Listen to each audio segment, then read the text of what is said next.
What is going on, everybody? Happy Sunday evening here from a certain point of view, and welcome back to the Sunday show. Oh, image is still up. There we go. Let's throw the new overlay up. There we go. It's a Sunday evening here on POV, and welcome back to the show. My name is Jake Berlin, as you can see on our new overlay. Thank you to the great Jake Iacovetta for covering us and throwing us little special treats here on the channel. Super, super cool. But yes, we are back, and we are here for a really, really cool show today. Obviously, it's not like there's anything major to talk about in the Schmodown today. I mean, we got a couple guests on to discuss some stuff, but nothing really that big going on in the Schmodown. But with me, as usual, to discuss everything SD is the crew, and I have Miss Jill. How you doing back there? Hey, it's hot. It's really hot in my apartment right now. I'm kind of dying, and my ring light is not helping me, but we're going to push through it, and it's going to be great. And I'm so excited to have these people on because they're some of my really good friends, but I, honest to God, never really talked to them about a lot of stuff that I want to ask them questions about. So yeah, it's going to be fun. It's definitely going to be fun. Molly, how you hanging out in Atlanta? Still also hot, but got to play some D&D online with friends today, and we slayed a dragon. Woo. Boom. Dragon. Brian? Echo, hot, except I can top you guys because my apartment hasn't had the water on for 6 hours. Oh no. Living through that right now. So that's no bueno. I'm like taking just little sips and stuff, trying to make it last. I don't know when the hell it's going to come back. We'll see. Oh, well, that's not good. Air conditioning works. That's all that matters at this point right now. There you go. Yes. At least you got that going. I have one that works. Yeah, literally. I have one that works, but it's just that electric bill, man. It's no joke. Yes, Ferris's comment. Yeah, Sacramento is a wasteland. It definitely is. It definitely is. Okay, so if you didn't recognize by the thumbnail or by our social media teases, we do have two really, really cool guests on the show today. Two incredibly underappreciated people inside the Schmodown, and they are writers PJ Campbell and Abby Friel. And I am very, very excited to have them on the show. And I had put this out on Twitter. When we started this show, these are two people and just people in general that I've been wanting to talk to for a while because they aren't talked about enough inside this game. And they're talked about in a different light a lot of the time when it becomes inside the matches. And so this is a really cool episode to have them on and talk a lot of Schmodown with them. So let's go ahead and bring them in here. PJ and Abby, we got the whole crew. Hey. What is going on, guys? I take issue with Ferris like right away in his Sacramento comment. I just want that thrown out there since that's where I grew up. Not cool, man. Jeez, I didn't know you were a Sacramento-in. Yeah, we were literally talking about it before you hopped on. Oh, yeah. The things you miss when you're Sounds late, about Brian. Right. I know. No. I thought I heard the water come back on, and I got all excited, and I was like, no. So Nope. Yeah. Still off. How is everybody doing on this fine Sunday evening? We're good. Yeah, man, surviving. I mean, It's we're Sunday, in. man. Is it Sunday? I don't know what day it is anymore. No. Time is non-existent since quarantine started. So Pretty much. Yeah. Fresno is also pretty bad. Fresno takes it. You guys don't have man. humidity over there, though. That We're is true. starting Yeah. to. We're starting like- to get humidity. 80% humidity here. Gross. It's disgusting. It's like walking in sweat when you go outside. To be fair, y'all haven't seen a wasteland until you've been in the high desert. That's where that is true wasteland of California. Just throwing that out there. There's a lot of those spots in California. That's why California most of the time is just not fun to be in during this time. It's just, it's rough. So obviously we have a lot of cool things to talk about today. There was a big pay-per-view match that happened on Friday that we'll be discussing towards the back end of the show. Before we get to that, we're just going to hang out and talk to Abby and PJ. And I know that I got to talk to Abby for the first time ever on our Ladies Appreciation Night. It was great, but I've never actually got to talk to PJ in this type of setting. And so you're not missing much. It's fine. That's not fair. That is not true. fair. Not true That at is not all. fair. So, and I guarantee you that we definitely have some fans in who are watching who want to ask some questions as well. And I'll just do a plug real quick, guys. If you head over to our Streamlabs, with the link is in the description. You guys can ask some questions. I know we have one or two have popped in already, and so I will definitely get to those. But I just want to simply ask, and this will go to both of you guys. With everything that's been going on in the last couple of months, obviously the IG tournament, Star Wars tournament, now the singles tournament is wrapping up. How are you guys holding up? Are you alive? Are you okay? To be determined. Blink We haven't twice. gotten there Blink yet. twice if you need help. All things being equal, like this whole year ended up being way different even when I took over, because I took over for Chris Galiski and I was very ready to like move into it, and then the year just came to a grinding halt after Atlanta.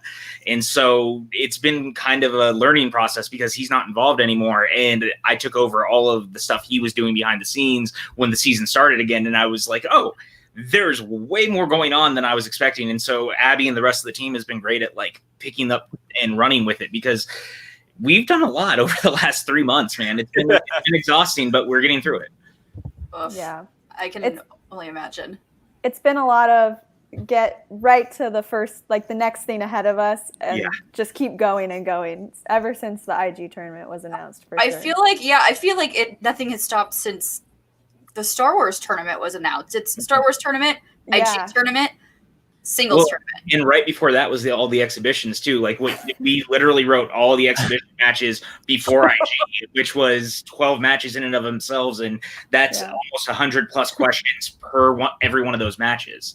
And then you go straight from that into IG, which then was also Star Wars, and then singles, and now we've got teams coming up. Like it's been a lot, but we were working on stuff behind the scenes the entire time, which helped a lot. It kept us ahead of the game at least.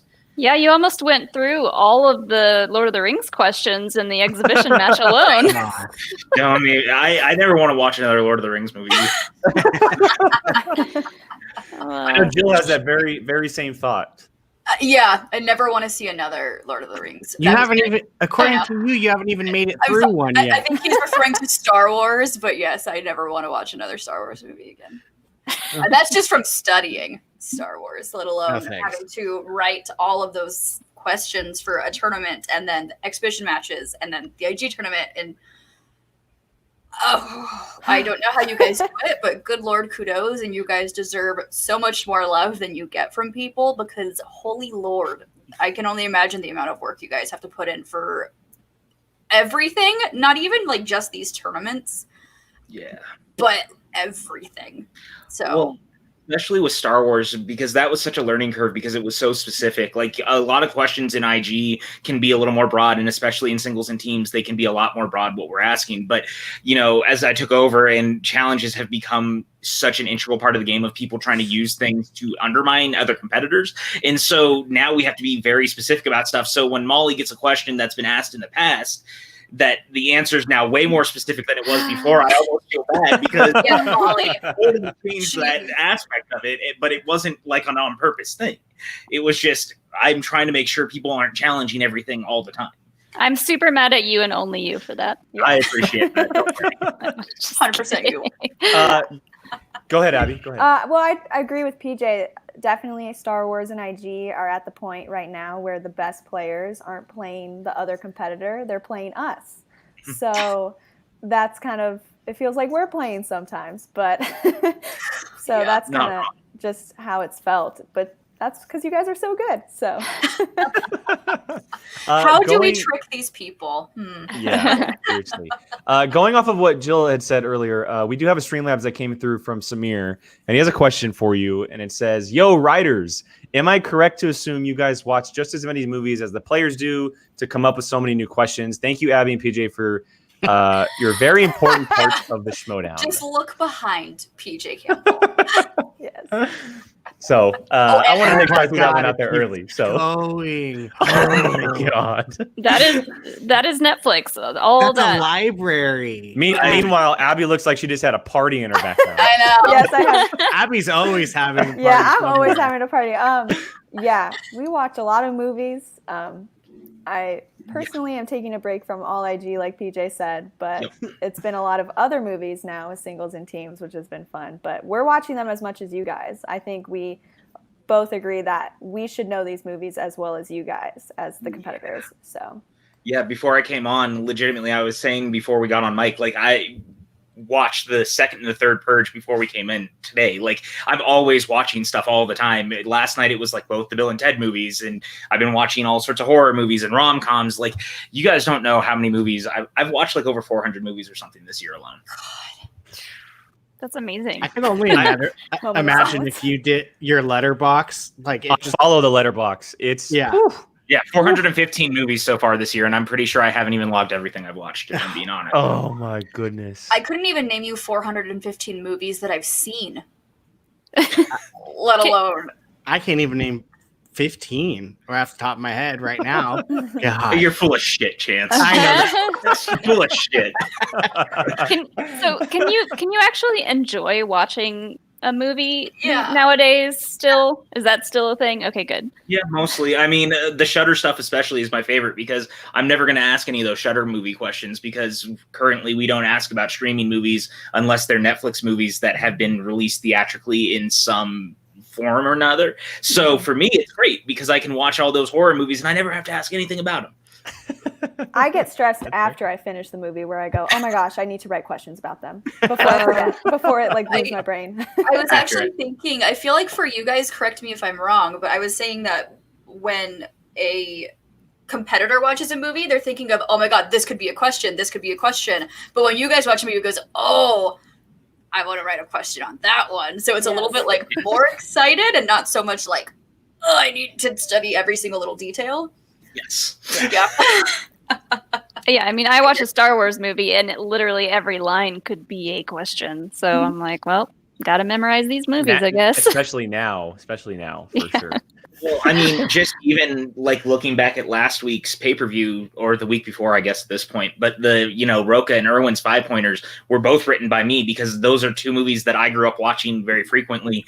But also I was like, there's players in this game who probably have never seen these or know them as well as I do. So to do those lines of dialogue that were very specific to those movies was something I wanted to do because I like to try to push the competitors at least a little bit. Yeah, definitely. And that needs to happen. Until that they needs to happen, challenge especially you. at that type of well. Yeah. I mean, you had to go there, Brian. Jeez. No, it's true. I mean, I guarantee you, like, people are immediately assuming they know a movie better when it's like, sorry, I've watched this movie 10 times this day. Are we talking about Maria Hill by chance and whether or not? Oh she's no, in I just some meant in movies? I just meant in general, but I mean, we're getting We're there. getting in He there. literally tweeted about it. He was like, just so y'all know, she's credited. Phil, you got your And I take very specific feelings for things like that because it's such an undermining argument to be like, well, she's not that character, even though she is that character, even though she may not be that character. She's still Maria Hill, whether it's a scroll version or not. It doesn't really matter. So I was glad that Christian retweeted that after. It made me feel better. Yeah. Thanks, Christian. I swear my IMDb said something different still, but I saw that. Brian, did you have any questions? Anything you wanted to touch on? I'm just wondering when you're going to notice that he's wearing one of your favorite movies as a shirt. We already talked about it. Oh, see, damn it. Not on this camera. is when you're This was late, Brian. before you were. Yeah. What is it? The Guest. Guest. One of Oh. one of the Stevens. best movies of the last 6 years. It's just incredible. It's basically a love letter to everything that Carpenter did in the 70s and 80s. It's like a horror thriller. Dan Stevens plays this guy who may or may not be the person he says he is. And he comes back to this family home and he's like, I knew your son and he was a soldier. And, I said I'd take care of his family, but then everything goes horribly wrong. And it's 90 minutes. It's really tight. Adam Wingard directed it, who's doing Godzilla vs. Kong right now. So, he came up from that and he did the Blair Witch sequel a couple of years ago. I'm a big fan. So I agree. I'll put that on my looking at list that of movies to It's watch. it's on Netflix. It's on Netflix. Nice. Okay, cool. Okay, so Trey has a question here. Did either of you write the heavyweights question for Ben's 5-pointer in Atlanta? I'm guessing. I love that movie. Chris Skaliski did. I don't have it. I can't take any credit for Nice. that one because Yeah. that was still around the time that I was fully coming on as the head writer. It's a great question. That movie is not talked about enough. Let's see. Brian has a question here. My question is, how does someone become a question writer for the Schmodown?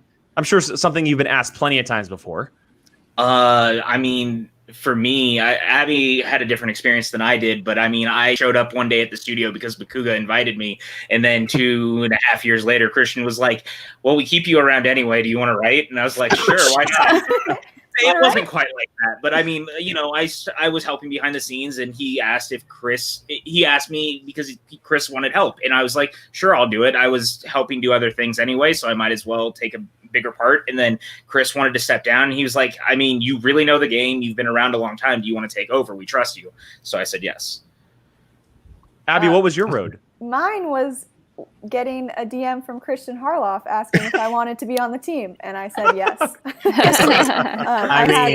I hadn't expressed interest beforehand in any capacity, but it was an honor to be asked, and I've really enjoyed it. So, yeah, that's fair. That's awesome. Been a joy having you guys because I couldn't do it. I'm gonna be real. I couldn't do it. I remember when it was just Skaliski, and like every time I saw him, he just like looked so drained, and like the amount of stress on his back was just insurmountable. So a lot.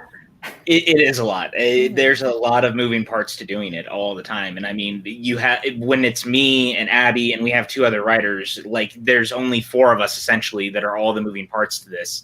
And everyone's kind of doing different things while also just trying to be on the same page. It can be a lot, especially with, 100 matches a year, if not more, and like different divisions. Everyone knows different things and is better at different things than someone else. So it can be a lot, and especially trying to be like, is this too hard for round 1 or is it way too easy for round 2? Like trying to find a balance to what you're asking. It's a lot. Yeah. And then go ahead, Jill. Go ahead. No, and then then you get all the people with that. Of course, you're going to get the backlash of that was not a round 1 question. And it's like all that nonsense. And that's maybe my least favorite thing in the entire world. And I'll say this, like, I think that Abby has done an amazing job. She set up all the round 1s so far for the entire singles tournament that we've gone through. And Nice. I think that anyone who's complaining about it needs to relax, because the whole point of round 1 is to like get people warmed up. You want them to do well. You don't want them to like fail out the gate. That's a ridiculous thing. Like, is it going to happen sometimes? Sure, but that shouldn't be expected all the time. You want them to hit at least 6, 7, 8 of those questions if possible. mm-hmm. Yeah, I mean, as a player, like I'll watch other matches, and sometimes I'll be like, "Oh, that one, it seems easier or harder to me for whatever round." But like ultimately, I'm not gonna make a fuss over it and be like, "Oh, the writers should have known better." Like, I appreciate that actually. Yeah. you guys, you guys are like the top tier. You guys make the decisions. We're the players. We have to play the game. Yeah, I mean, it's especially difficult for me. I'm only 21 and I'm 30 years younger than some players. So like, and I know that that's always an argument when you talk about players like Chance or Paul and stuff, but like I am struggling with what is easy to me because I grew up in the 2000s, or what is hard, but people 20 years older than me know it because they saw it in the theater and they understand its cultural relevance and like how it was popular back then. So that's just something I struggle with a lot, is figuring out is as a basis, like, is this easy or difficult? Yeah, I have an inverse with that too, because then there's the stuff you and I grew up with that people don't necessarily know. Again, like that Men in Black question for me was very easy, but also realizing I could put it as a 5-pointer because there's not as many people who probably have seen that movie nearly as much as I have. I was 7 when it came out, and I watched it forever on VHS, and it was one of my first DVD purchases. So I've seen that movie well over 100 times probably. Mm-hmm. And I agree with Tim Sims' post over here that I don't think it's an unpopular opinion at all. I think it's a pretty valid statement, is that difficulty is subjective. That's 100% accurate. I don't remember, was it last season that Paul Preston got a 5-pointer for Waterworld in one of his matches, and Lon like stands up and he's super excited, and Lon knows it, and he knows that Paul isn't going to pull it. And Christian was like, this question's impossible. And I was like, I knew it right away. And I wasn't even writing at that point yet, like full time. But I was like, no, even I know that. I love Waterworld. I grew up on it. So that's a totally subjective thing. Some people may know it and some may not. So complaining about the subjectivity of questions and why some people think things are harder than others is kind of a weird thing, because you might just know something better. Yeah. It's like Jill with you with the Emperor's New Groove question. Oh, you had responded to us right away. It was like a heartbeat for you. Yeah. You were like, do you know this? I'm like, it's Emperor's New Groove. Like, not even a hesitation. And it was a 5-pointer. But did I know any of the other questions? No. See, I've seen Emperor's New Groove, but I did not know that one because, like, Me too. I've seen that so many times, and I had no clue when it came out, I think, and then that was probably it. I distinctly played this scene in my mind, and I'm like, it's when she's falling from the thing, and then they go, for the last time, we did not order a giant trampoline, and then she bounces off it. Well, you could have told me that before I set it up. Set it up. Exactly. All right, I do have a question, but I want to get to a couple Streamlabs that have come through here recently. Ferris Muthana with the donation, just saying hello. Thank you, Ferris. Maxwell says, I just want to know if PJ owns any shirts that don't feature a horror movie on them. I do have a Hamilton shirt, and I have a Well, I guess Beetlejuice is technically horror, so I have a Beetlejuice shirt. No, I really don't anymore. Maxwell, no, he's doing that on purpose because before I had all these, I had a bunch of Famous Monster shirts, and Famous Monsters has gone out of business since. And I've been working out a ton, and I lost all this weight in the last year, so I got a bunch of new shirts, and I decided to go all horror and just like go all in on the stuff that I love. So. And then one more before we get to some comments here. This is from Canada Rocks. First, I have to thank you for all the great work you do. Second, how do you approach questions for a genre that you may not be familiar with? As a rule, do you have to watch a movie in order to write a question? Abby, you can start on this one. It depends on the genre and if there's a lot of questions already. Like if someone else on the team is really good at that genre.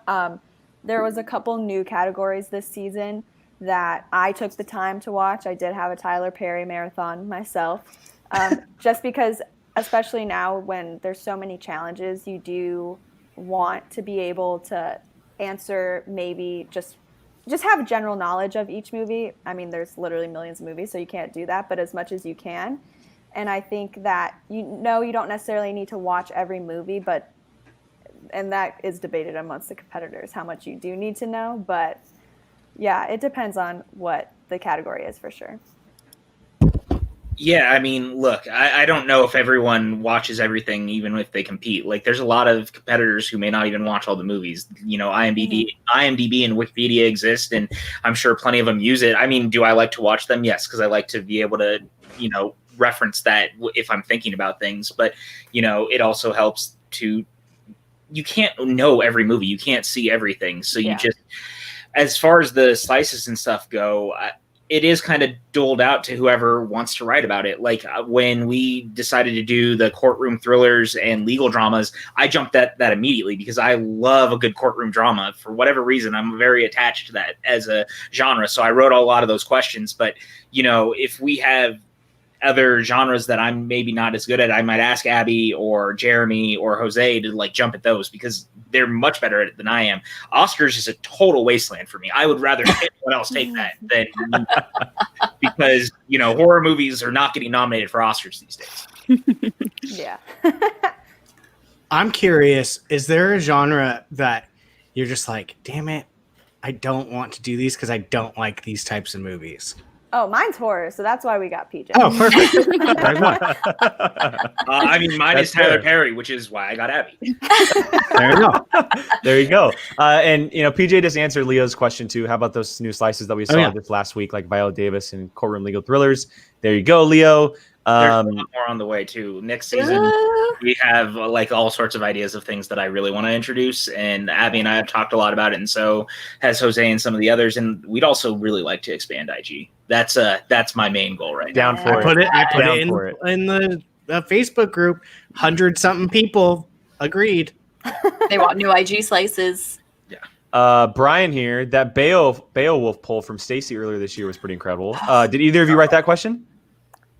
Dude, I don't remember, to be honest with you at this point. I mean, there's times that when I'm in the document, because I'll be up pretty late with Jose from time and again, and we'll be just like working on questions and stuff.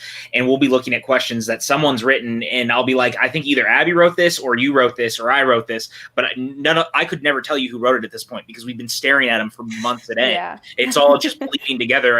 I've seen that question. I know it exists. I'm glad it's there, and that's what it is.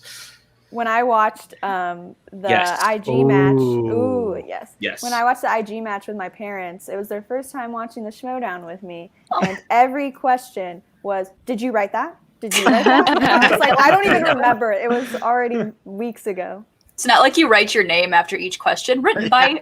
Written by. We kind of do at some points of the process. Yeah, actually. Oh, really? Yeah. There is a process for that, just so I can see what's going on. I have everyone write in different colors so that I can look and see who's been doing what. And then I was gonna say, are you like all color coded? Like Yeah. Abby's Yeah. red and PJ's I'm green. pink. And, That's my oh, color. you're pink. Of course, you're Yeah. pink. Yeah. So that is legitimately something we do, so I can keep track of what's going on. And then if there's questions about certain things, if for any reason there's some sort of issue, I can go back to that person later and be like, hey, we had some sort of issue, and we can kind of talk over whatever the issue was or wasn't. And that way I know what's going on. Can you imagine if it popped up, the question, and then at the end of it, it was like, Written Abby. I don't want to do That'd be it. No, we I don't- need we yeah. need the anonymous. I can't say that word, but anemone. Anonymously. Yes. The anonymity. They deserve to be anonymous. anonymity. Anonymity. Yeah. Oh, there you go. I was gonna let that go for as long as it could. We'd be here all night. Anemone. Yeah, and see, Finding Nemo. But we need that because sometimes y'all really come for those questions, and I don't think anyone would really want the personal attacks of. As if you don't get enough of those already. Yeah, as if we don't already. I just imagine like some of the questions, you see yours, and then it causes it, and then you're just like this in your seat at home. It's that Homer Simpson meme where he goes back into the bush. Going Yeah. back to the bushes. The I would worst- just turn my phone off and just throw it against the The wall. worst is when a competitor you like loses like the question, and you're just like, oh my god. Oh no. Dude, Like, Schmodown no. Twitter is already bad enough, but my Can I, goodness. Yeah. can I be super honest? It's hard writing sometimes because I'm friends with almost every one of these competitors. Like in real life, I'm friends with all these people. And so now I'm literally watching my friends as they fall on questions and stuff. And if they lose the matches, I feel awful about it. Yeah. Like I'm still haven't recovered from what happened to Smets. I feel awful because somehow I'm involved in that. I did text you, and I don't even know if you wrote those questions, but I said, dude, those Harry Potter questions were beastie. And they were great. okay. Like, I wasn't saying they were bad. I just saying, dude, those were great Harry Potter questions. Can They I were just really say, good. Frank, the truth, Janish is hip hop anonymous. I know exactly what movie that's from, so I'm very proud of myself. Anyone else? No, Nope. no. Big Daddy. Okay. Oh, there you go. All right, so we have a couple Streamlabs that have come in, but I'm gonna get to one before we kind of move on. It's just a quick one from not Sean Sullivan here. Question for Sean? Abby. Is it No, Sean? it clearly says it's not Sean Hey, Sullivan. It's not Sean Sullivan. Not We Sean were Sullivan. talking the other night, and for about 15 minutes, he convinced me and Jill that it wasn't him. So it is him. It is him. Okay. I mean, I don't know if we'll ever know, but It's his not Sean question. Sullivan, guys. He has two questions. He has a question for Abby and for PJ. Question for Abby: did you write the ton question? Question for PJ: did you write the ton question? Sean Sullivan, you dick. I'm going to completely own the ton question because I did write it, and it was That your was a downfall. great question. It was a great Thank question. you, Molly. I would have known it. It was a great question. Hey, I'm still impressed that you knew that Count Dooku one. That was Serrano? a beast question. That Not even from the movies. Not even No. from the movies. Well, and that's the thing. Like with Star Wars, there's a line in level of where we can ask about stuff that may not necessarily be referenced in the films, and IG is similar to that. And people don't realize we have a little bit of leeway when it comes to those because with IG properties and things like that, there is a little bit of these characters have existed long before this. So certain names and things like that may come up that you may not know. And Star Wars is the same way. So That is Yeah. one of the best. Sorry. That is one of the best parts of that whole entire movie. Oh, God. Sorry. Go ahead. Continue. Star Wars is such a weird thing because, like, we as competitors know that there can be questions that aren't even mentioned in the movies. So it's like, okay, what reference books do we need to study? And just like so much Wikipedia studying of like, what's this person's name? This random background character guy. All the But time. it's so fun though. yeah, It's all fun. It is. And the thing is like people don't realize I couldn't ask about the Ewoks in any capacity if we had to go off the things that are actually said in the movie, because the Ewoks are never called Ewoks and we never learn their names. Right? No. Yeah. And also, I'm going to speak for Sean here. He wants Caravan of Courage to be a slice. So I want the holiday special to be valid. I also want the holiday special. There's a lot of things I would love. Molly was not about that. I have the holiday special around here somewhere on DVD. So if Sean they made me watch it the other day, and I was like, "What is this garbage?" look, it's got Jefferson Starship. It's not all bad, okay? Rachel has a question here that we kind of already answered. How does the question writing process go? Does each writer contribute to a short list, then vetting, testing? It's kind of been answered through and through. Do you have any other things to add to that? No, I think we all just kind of work on it. Now we have an editor too, like that just started last week, which has been a really, really nice thing to have an extra set of eyes of someone who's literally not writing anything and just looking over the questions, which is helpful for me. And I know it is probably for Abby too. Yeah. Definitely. That was me. Thank you, Rob. Yeah. You need some kind of like quality control, like an unbiased eye to look at the questions. That's nice. Read it over, make sure it's worded correctly, make sure it makes sense. Even if they don't know the question, like just having it be know the answer, just having it be worded. Yeah. Just having another set of eyes is so smart. Well, it was really, really important to me. And so when Chris decided to step down and I was talking to Christian, like anything else, we have a budget and I have to work within the confines of that budget on what I can pay people and what I can't. And I was like, hey, so we have this extra money. Is there any chance that I can get an editor and then, use the rest of the money to pay everyone else a little bit more if I can? And he was like, yeah, do what you want. It's your budget. And so I went out and I got an editor and I was able to raise what everyone else was making a little bit. And I felt better about it. So good. That's awesome.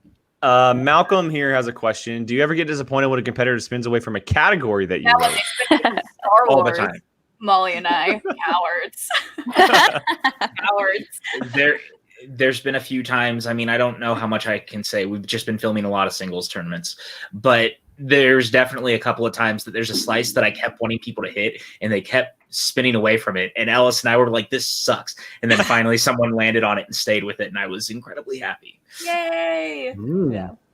Interesting. Nice little tease there too. I feel like with Star Wars, it's like if you're a Star Wars competitor, you have to know all the slices. It's just like whatever you think might be more fresh on your mind at the time. Yeah. Yeah. Which one did you see most recently? I would love if people would stop hitting Phantom Menace, not because I don't like the movie, but I'm running out of shit to write about it. What is that about? Every freaking match. Oh.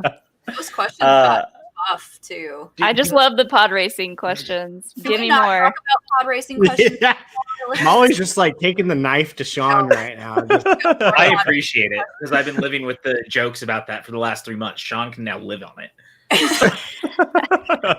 Every time we talk to PJ, like we just have to throw in, so about Tund. You know how many times I've almost just destroyed the Zoom calls and I'm like, look, I'm done. We do it out of love. You know that we just didn't study that. Like we're never blaming you for that. We got Ratzenberger wrong too. So okay, Brandon Buck here has the Streamlabs that came in, so thank you very much for that, Brandon. Do you write questions that are meant to be in round 1, 2, and 3, or just write questions and place in rounds later? Well, that's a good question. That is a good question.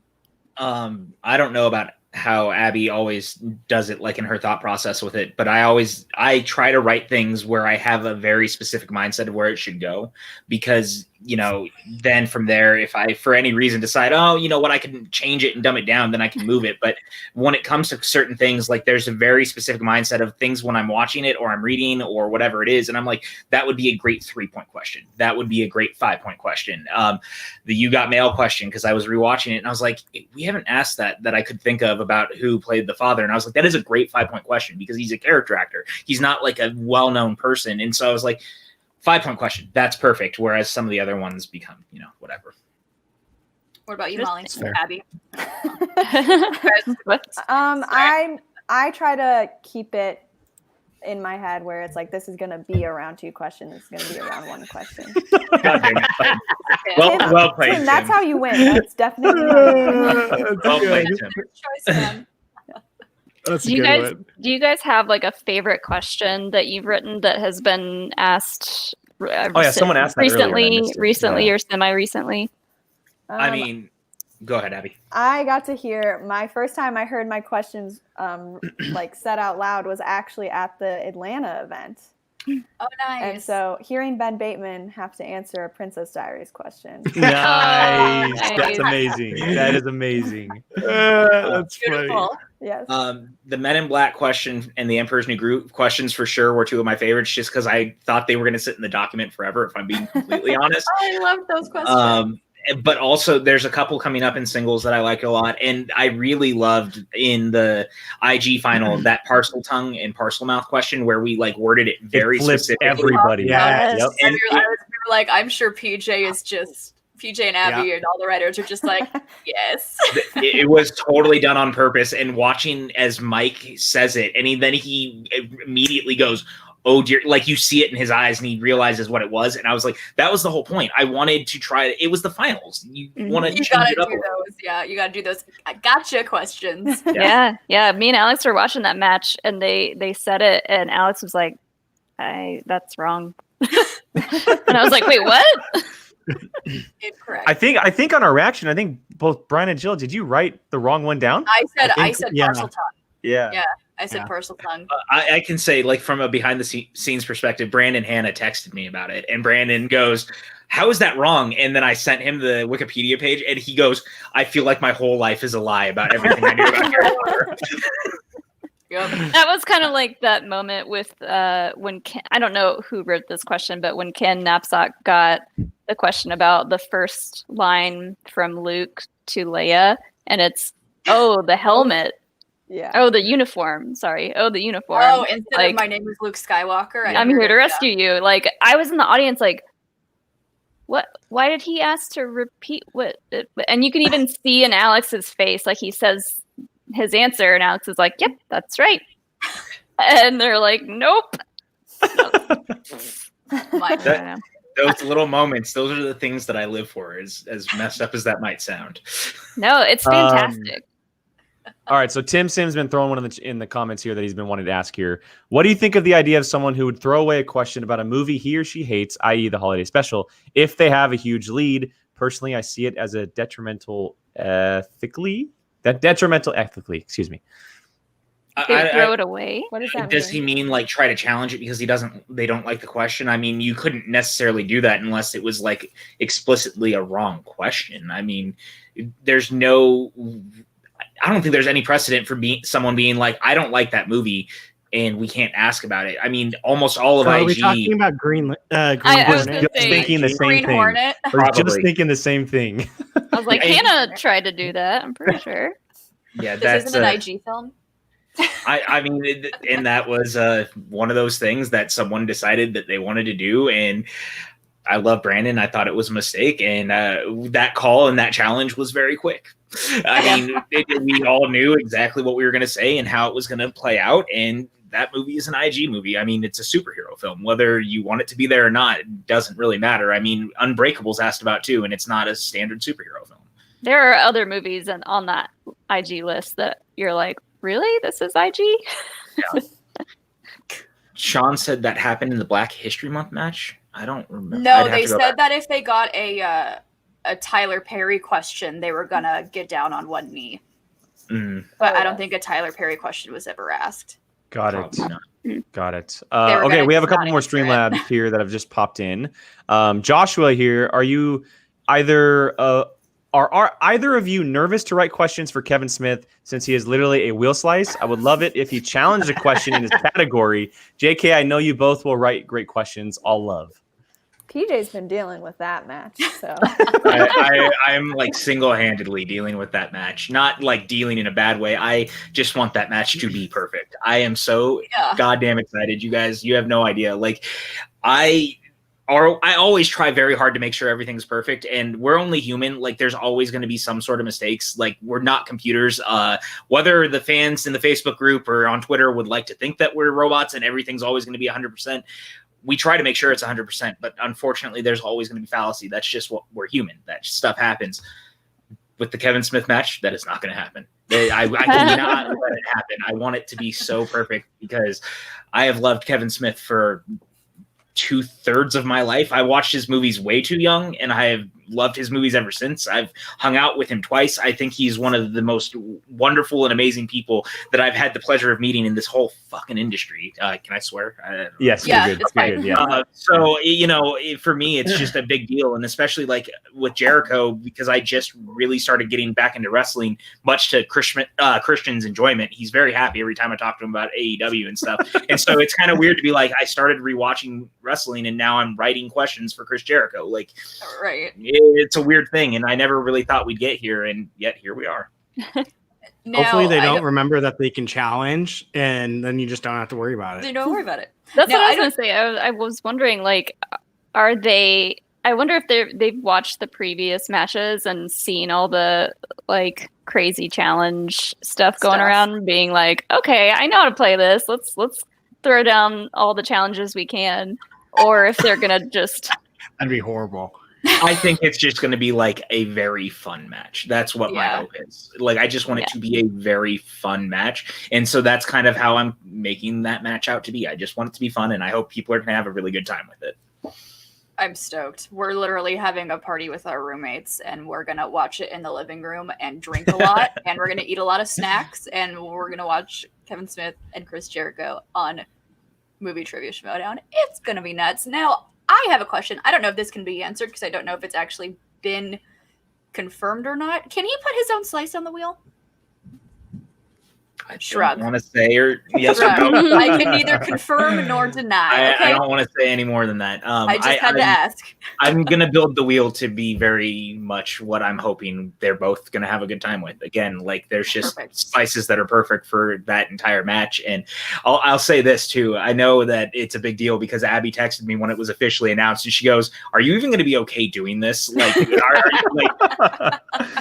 I'm very serious about how I'm taking this because I love these two people very, very much. Are you going to be okay? Are you going to survive? Are you still breathing? Hello? I hope that his slice is on the wheel because obviously then everyone's going to be clamoring for him to spend that. To land on it. It's going to be the Meryl Streep of the night, Kevin Or Smith. Kevin. Yeah. We're just gonna see Or the if wheel Jericho like gets go. The wheel's just gonna go and then randomly just stop, and we're gonna oh no. Oh no, it landed on Kevin Smith. It'd be funny if he got them wrong. Like the He question. gets them all wrong. I'll be honest. I kind of wish we had a WWE slice now before was we were gonna going say into that because they made a lot of movies over at WWE, and it would be funny to have a WWE slice for their movies and the Kevin Smith movies at the same time. That'd be so good. All right, so we have two more questions before we get into the actual pay-per-view event that happened over the weekend here. And Tachyon asked us a while ago, how did you come up with the 300 mid-cool question? Here we go. One from the IG tournament. Do you look at how this way? He's smirking now because he's been waiting for this one. I'm interested because I was as confused, and I'm in no way am I bashing the question. I completely thought it was Days of Future Past, I've and it already threw me heard for a this loop. explanation. It threw me for a loop, like because Days of Future Past does not take place within the confines of another film. There is parts. And I had never heard of the term midcool, which is why I got thrown off. So legitimately, I'm googling it right now. Yeah, You mean the Beast Enchanted Christmas? It's a midquel. There's midquels are Prime legitimate. example of a midquel. Yeah. A midquel is a film that takes place during events of a previous film. 300 Rise of an Empire has scenes that are literally set in the middle of 300 and at different time periods throughout it. So there's scenes before, during, and after 300. It's very specifically talked about in like all that production that they were like, we are doing stuff that expands on the first film. Essentially, it's not even a real sequel. It's not a prequel. It's a movie that just kind of exists. And so, to the credit of IMDb, they literally have that as a trivia factoid on IMDb. And so while we were looking at it, we were like, that would be a fantastic question. Like, because there's no other movie in IG that exists in that. As far as Days of Future Past goes, the thing that people seem to misunderstand about that movie, and it's maybe a detriment to the writing and the direction of it, is that the movie never goes back after Last Stand. They don't rewrite that movie. Everything that happens in that movie happens, and when Logan wakes up back in the future, it's the same exact day that he was already there. None of it has changed other than whatever happened in the time that he was gone. So all those events are confined to that one movie and not during events of Last Stand or anything else. That must have been one of the questions that Jill was talking about earlier, where you're just sitting there twirling, being like, yes, this question's gonna get someone. And Robert's totally right. Saw 4 is a midquel. To his point, that movie takes place during Saw 3. Yeah. And that's the kind of stuff that I like doing. Dean Morgan, I feel there's a better wording for that than midquel. I mean, there's nothing more that I can do about it. I mean, yeah. Prequel, midquel, it's a sequel, it term. makes sense. It's It a does make term. sense. Yeah, I it makes mean, sense. Sean described it in Star Wars terms that the Clone Wars is a prequel. There you go. A midquel, That's very and a true. sequel. Very true. I mean, even Rogue One to a point, I guess, would technically qualify in almost like, because that movie almost lines up exactly with A New Hope. So it's very, very close. That's an Fine interesting line, one. yeah. Endgame. Could it? Yes and no, but the problem with Endgame is the fact that as far as Endgame is concerned, it's all different timelines. So they're going into different universes. They're not even technically going into the original movies. Yeah, Lion King 1.5 is one. Like, we could have this discussion all night. There are movies. We could. Almost all those animated direct-to-Disney video movies that they did back in the 90s and 2000s, so many of them are midquels, whether it was like The Fox and the Hound 2 or a lot of those were. Bambi 2. Yeah, Bambi 2. Like, they all take place during events of the previous film. We're never going to ask those questions, but when it came to 300, of course I was going to ask it, because why not? And I like the question. Now, the year thing was another subject altogether, because of the way that IMDb and Wikipedia has that information.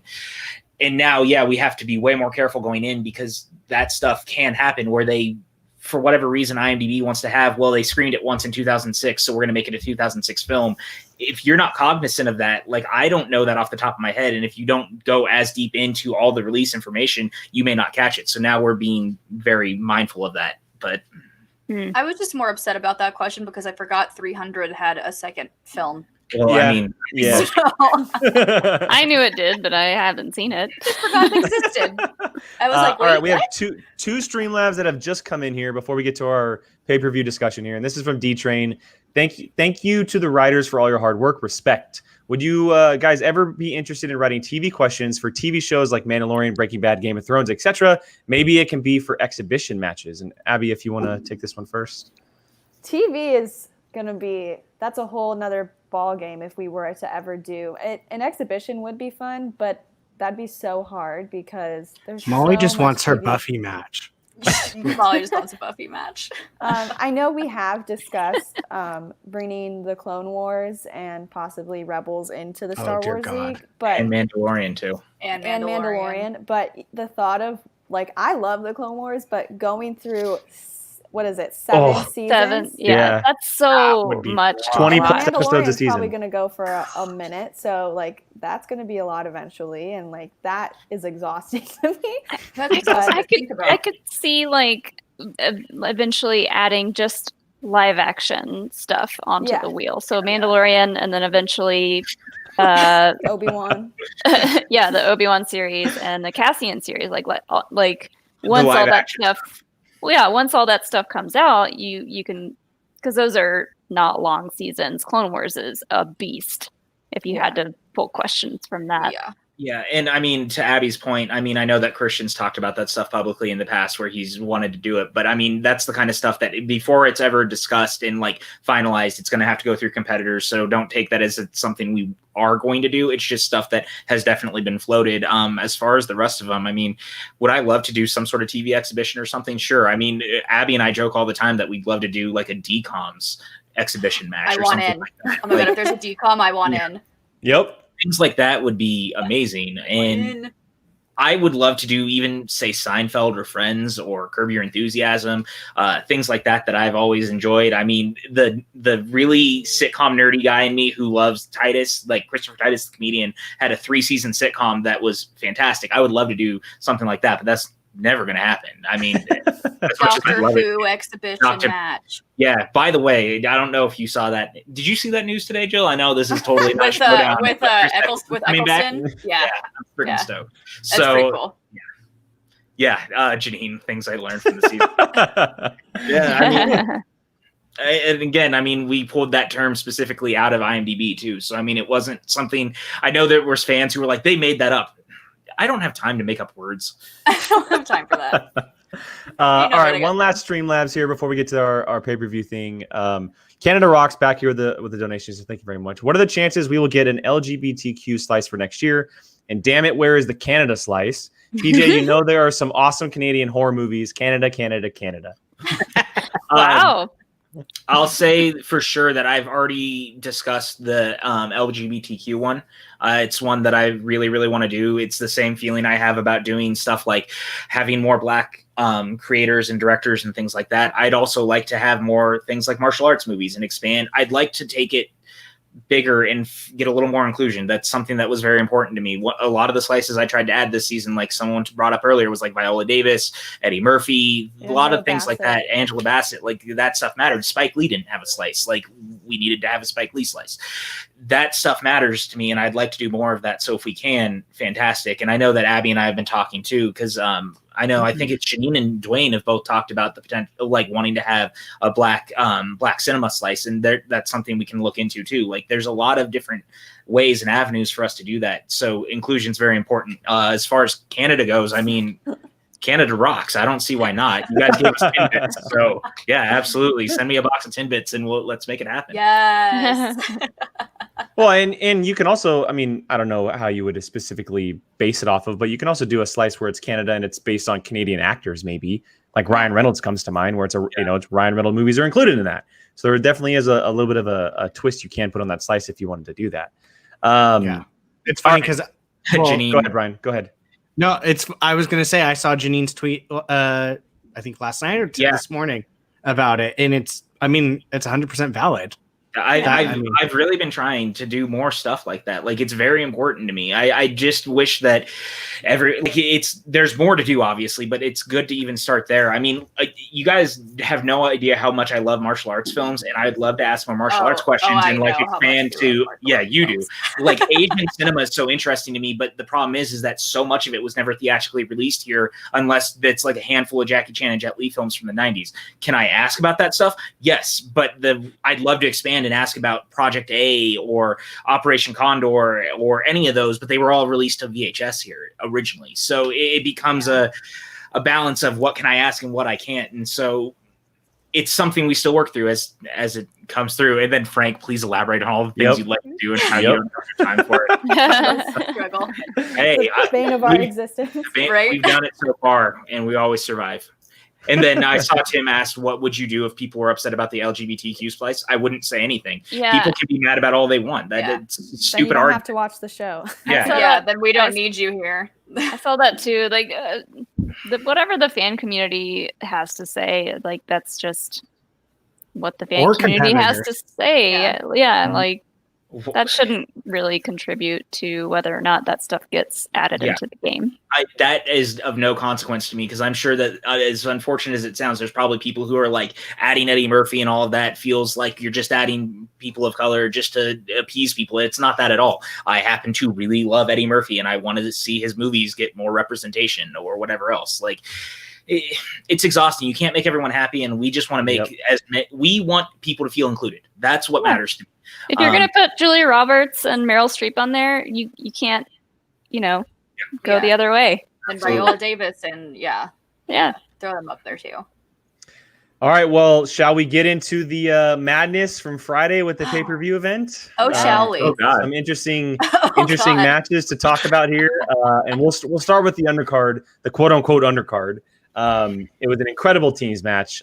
Final Exam took on their victory from last week, ended this week playing the Pride for the Den with Ben Goddard and Rachel Silvestrini. An absolutely incredible match, just back and forth, really lived up to the hype. Final Exam taking the W on this one.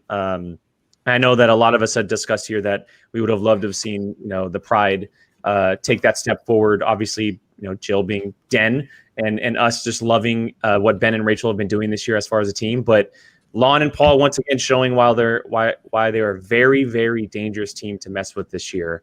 Jill, I'll go to you first on this one. Just overall thoughts on this teams match. Yeah, overall this match I thought was excellent. I thought this match was a really great match. It's really unfortunate the Pride had their first loss be in the way it was in a TKO. But on the flip side, it's been really, really great seeing Paul Oyama kind of get his confidence back. Because I feel like after he lost the singles belt, he kind of went on this like, he wasn't really sure what he wanted kind of thing. And to see him really come back in teams with Lon has been really, really a pleasure to see. So I love Lon and Paul. So I'm with this one, I couldn't have really honestly been upset with either outcome because I love all of these people. Really bummed that it ended for the Pride in that way, but they'll be back. They'll be back stronger than ever. And I really hope they still remain a team because I think they are like just the perfect pairing. So I hope they stay together as a team because I don't want them to separate because they're way too darn good and they shouldn't take this one loss as a bad thing. They're only going to come out stronger from it. Agreed. Molly, thoughts? Yeah. I agree. I was really excited to see the Pride play again and sad to see them go out so quickly. But yeah, they'll be back. And Paul and Lon are just like powerhouses when it comes to movie knowledge. And it's so interesting to watch them play. And I've said this before, we've talked about this before, but like getting to watch the teams matches and getting to see them talk to each other, it's like so interesting and so much fun to watch. I loved that match. Abby, thoughts on this one? Yeah, I agree with Molly. It's been so cool to see each team's dynamic and how they communicate and how they figure out, like to see them start from point A to point B to get to the answer has been really cool to watch. I do think that Final Exam is definitely one of the strongest teams out there right now. They're going to give they're playing critically acclaimed, right? No. Shazam. Oh my God, critically acclaimed literally doesn't exist. Christian, please don't hold. Literally, it isn't a thing anymore. Christian, if you listen to this, please don't hold that against her. I really like having her as a writer. Yeah, Christian, I hope you realize that I am so invested in the Shimoda. I meant Shazam. They're playing... To be fair, I didn't even question you. I was just like, are they? And I was like, mm-hmm. Yeah. Oh my God. I do love Brendan Meyer. I do know Shazam is a team. So I do think that they have a good chance against Shazam, but Shazam, we haven't seen them since Spectacular. So yeah, it's been a long time. And I'm assuming William Bibiani's hungry for a W. So yeah, it's going to be a good one. PJ? I mean, it was just a really great match. The Final Exam is ridiculous. I could watch them play forever. I think that Lon and Paul are so good together. Lon is currently one of my favorite characters. Yeah. I just can't get enough of him. He just makes me so happy. Was it last week he tweeted that he was stuck in the Red Room from Twin Peaks? And I was like, this is the most perfect tweet of all time. Like, I wanted to frame it and put it up because it made me so happy. And so watching them play is just really, really awesome. And I really like the Pride. I mean, Ben and Rachel are great, but they also have their stuff that they've got to learn. I mean, the Jimmy Stewart question in round 3 is pretty specifically, Jimmy Stewart, Harvey's a very, very famous movie. So it was a little surprising that he missed that, but they can just get better. There's the potential of them being in the teams tournament down the line. So maybe they get there, but I'm excited to see what Final Exam's going to do this week. I mean, they're on a tear and they could really give Shazam a run for their money because there could be some ring rust on Shazam. Yeah. And to the Jimmy Stewart thing, Ben had said while they were playing that was what his gut was telling him. He had it in his head. And then all of us went, go with your gut, Ben. Yeah. Always go with your gut. Brian, thoughts? It's funny because I truly look at what people are saying in the comments. So the whole entire time I'm watching both matches, I'm thinking Samir has been saying since day one that that Swag is going to do this whole entire thing. And then the first match happens and I go, okay, he got one. And then the second one. And then I was just like, oh crap, when we have Sunday. And then I saw his comment right here where I've just been waiting for it. Absolutely waiting for it. But I'm kind of with Jill. I loved both teams. It's one of those situations where it sucks that one had to lose because you like seeing both of them. But Paul and Lon is just something that they're so funny to see. I mean, Lon literally put out a 1.5-minute video. I was going to mention his promo Of him just The- laying down. I mean, you don't want to see that character end right now. I don't, and No. so it sucks because I love Ben and Rachel. I was cheering for them. It's just it is what it is, and I'm curious because Lon and Paul are like yin and yang. Like they fill each other's gaps very well, and they do know what each other knows very well. So I'm curious to see going up against Shazam how that plays out, because I'm not going to be surprised if they beat Shazam. Frankly, Can we also just talk about the fact that Lon just completely skipped over a question in round Yeah. one, and it was just I so forgot about that. question. it was Oh my just so god. in character though. Like it's like, of course, Lon is just gonna skip over a question. It was almost so perfect from a character perspective. Oh, yeah. You know, it was totally one of those things where he just wasn't paying attention in the right way, and that stuff happens, man. I mean, these virtual matches can be hard. I mean, I sit in on all those matches, and you never realize how much stuff you might miss because people's connection issues or your connection issues. You mishear things a lot, like that stuff happens, and so it's just one of those things. But I mean, it played well off of his character. And ultimately, it didn't matter. Exactly. I was like, luckily it didn't affect the match, but Yeah.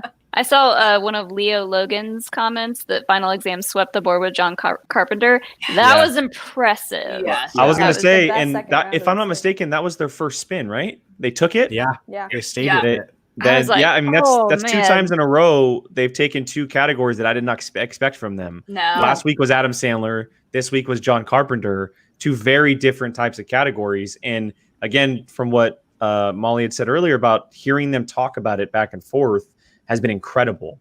And, you know, we've seen them in 2 matches so far, and we've seen other teams do it, but they've been so good at just discussing and talking about things and using all their time as much as possible for those for those questions. And Shazam has been my favorite team for a while, but I'm starting to believe that this might be Final Exam might be what Shazam was last year, and that they kind of just were put together, and that they're really kind of starting to become this team that everyone should be afraid of, because they seem to be so different from each other from what they know, and they bounce off of each other so great compared to what we thought they would. And again, we talked about it, but this is a great testament to what Winston is doing as a manager too, bringing them together and putting them together, which is such an odd pairing, but it works out. Yeah, it was such a fun match to watch, and you know, I know that's not something we want to talk about, but they walked away with a TKO. They got a TKO in the match, and I know that in teams it's just 3 points, but it's still 3 big points ultimately, because at the end of the night, we finally have someone else who has toppled Finstock Exchange in the standings. The only positive to that win. Yeah, so it's crazy. They go into this week playing Shazam, and it's going to be fun. We have not seen Shazam as a team since Spectacular, like Abby said, and it's hard to say who wins because Bibiani and Meyer are so great, but Final Exam has been playing, and they've been playing virtually, and they kind of have that upper hand right now. So it's definitely going to be a fun match this week. Mm-hmm. It's funny because I was going to say also, plus it's funny that he's in here, but I felt like I was waiting for Frank to come out and play the way he was talked about so much before the actual match, that it was like, all right, Frank's pissing off people, but it's entertaining. Frank But, just being Frank. Frank's Yeah. just out there stirring the pot. He's being the truth. Frank Did is going to Pride get even- heel of the year. Yeah. Yeah. Did I- Pride he's- I even mean- come for Frank in their promo? Or not Frank. They didn't even come for Final Exam because they were coming for Frank the whole time. Yep. Frank And lived someone mentioned rent-free in their heads. someone mentioned Ben's promo earlier in the caca thing, which is great. Ah, Bird watching, which is just great little callback. But yeah, so unfortunately, the Pride is officially out for now. Just a quick thought, because someone did throw it in the chat. We can all probably guess that Kate is probably going to throw Paul and Tom in the tournament rather than the Pride. If you guys had to take a guess, I with would. teams. yeah, for teams tournament.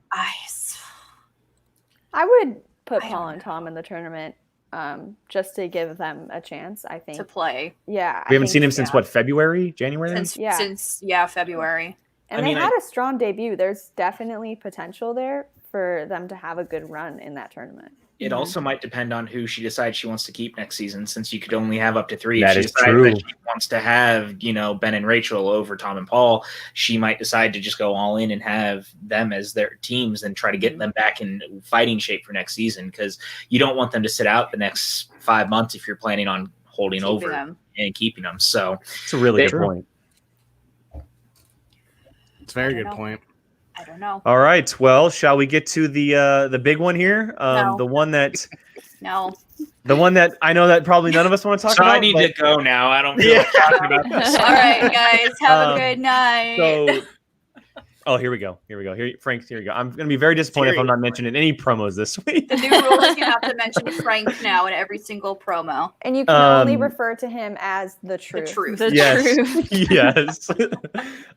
Okay, so IG title fight, a title fight that's been in the making for a while, not just for the Smets Chandru, but obviously for Smets with a number of different times. One in February, one in May, and then one earlier this year as well. I think there might have been 2 or 3 of them. But he finally steps in the ring after being almost 10 months off. We haven't seen him spectacular last year.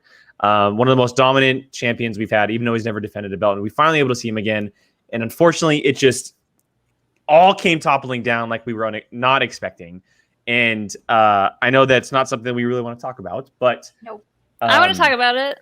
I don't want to talk about it. So okay, real fair quick, enough. I saw Takeon of the Source. He asked this earlier. They asked this earlier about why is MCU always first in IG? Because I don't feel like changing things. Like, it's very specific to. I just try to keep it. He just set asked it as again. is. Just Yeah, asked it again. There you go. Yeah, that's why I saw it. Like, I saw it asked again. Like, it's just a thing that I don't feel like having to flip it around all the time. I think that there's some sort of structure to be had. I mean, even if you look at the singles matches, you'll see the same thing. Action adventure is always going to be first. Like, why change it up? In Star Wars, for the most part, I've tried to do the same thing. Like, I might change some of the round ones in and out, but for the most part, just keep the same. Yeah. That's fair. Okay, so Smets Chandru, first round, right? Just the first round, get into the swing of things here. And we can even talk about before the match as well, as I shoot around the table or around the circuit here. But the second round comes, and that's kind of where everything started to change a little bit. The whole match and the vibe of it just kind of, just flipped on its head. Smets goes first, as I thought was a good call. Just go first. He's getting back into the swing of things, and he feels confident going into it. He spins Harry Potter, which he's done great at before, but then, as we've seen before with a lot of competitors, he just gets questions that are just spacing. He just spaces on a lot of questions. Sorry, I saw Eric's comment. Yeah, I saw it too. I worry. I don't want Eric to have to do extra work. I've been it's very He's select. used to the schedule of the questions now. Let's just keep it as a day. And we're used to it as reactors too, so we're cool with it. We always We're go, cool with question it. 1 in the world of the MCU. Yeah. But yeah, so Brian, I'll go to this one to you first since I went to you last time. You could talk about the opening, the beginning, and then ultimately going into round 2. Just before we get to round 3, 4, and 5, just thoughts as you were watching this go down. I literally was freaking out the whole entire match, just out of nerves. This was it literally felt like a punch for punch. And to be honest, like, the thing that I focused on most out of anything was just the Harry Potter round. I mean, I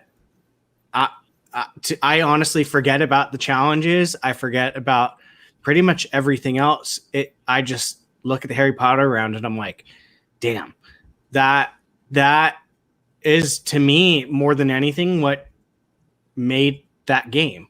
And so, I mean, I was watching Smets and Kaiser on Action Industries before it came on here, and I mean, Smets said himself, he was like, I didn't listen to Kaiser.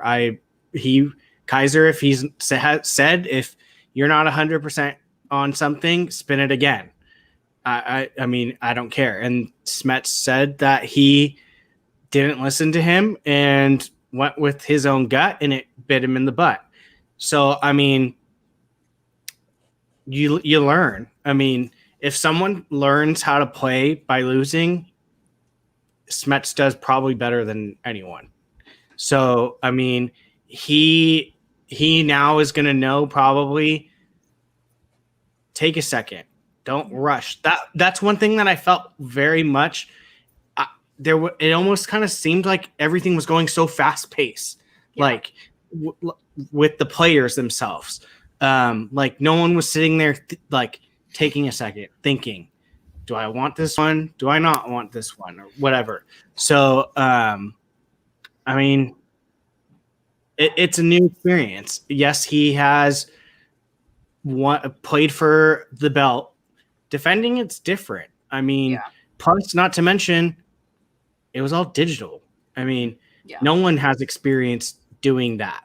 So, I mean, I don't know. It's hard. It's really hard to say what could be different. I truly think that if Smets and Chandru did a buzzer round, Smets probably would have annihilated him. I was going to say the exact same thing. I personally love the speed round. Only negative to that is you are now getting an equal shot.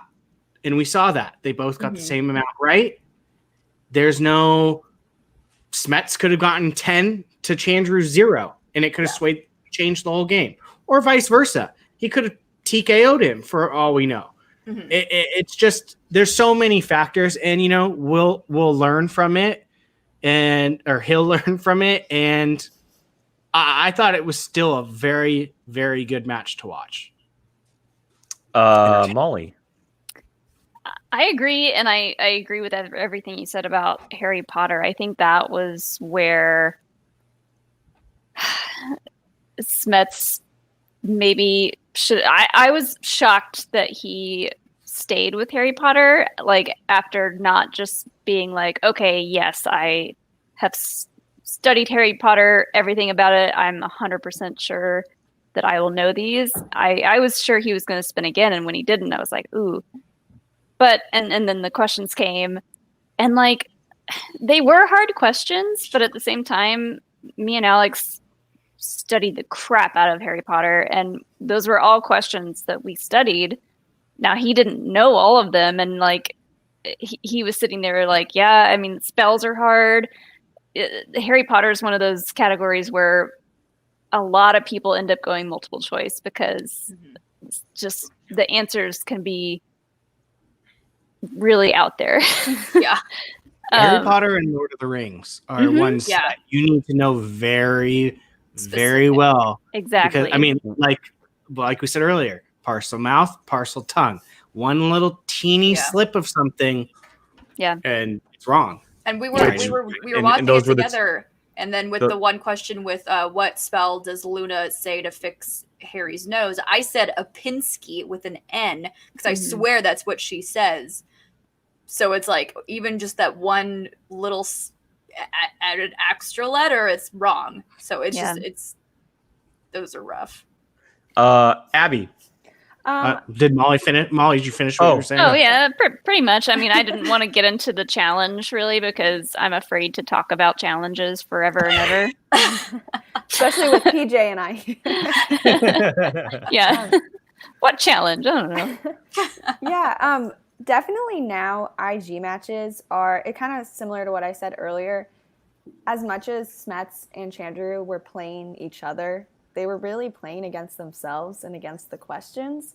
I think especially during that Harry Potter round, it can be so defeating right away to even go to multiple choice once because you're like, oh crap, now how am I, like, you don't know what Chandru's going to do. And like, now it's expected that you need to get close to perfect rounds in each round.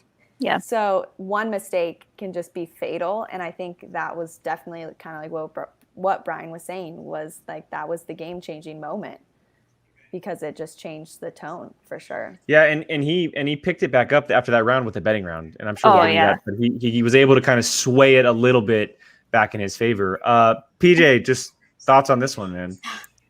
To be honest, it broke my heart watching it, and I think that he lost on the challenge. Like, I think that the game was over once that challenge happened because he never recovered. He wasn't thinking straight once that surrogates thing happened. Like that, at least in my opinion, watching it play out, he was in his head and it never recovered. Like once he went to Harry Potter, he didn't try to multiple choice anything. Like he just wasn't thinking straight, and it really rattled him. I don't think he was ever expecting someone to challenge him that way. And, you know, in a way, Chandru was right for doing it, because in a world right now where something like as little as the is separating a sequel from its original source, that stuff matters, because Suicide Squad and The Suicide Squad are going to be two different movies. Just like Batman and The Batman, or Predator and The Predator, they're different movies. And so Chandru was right in doing that challenge. And I think that it just rattled Smets. He got in his head. He tried to come back with the speed round, but I mean, it was done at that point. It just, there was no coming back from it. And it's a bummer. I hate watching someone like that that's so good lose. Like, I was hoping to see him defend, but I mean, Chandru just outplayed him. That was just, at the end of the day, he played the game better and he beat him fair and square.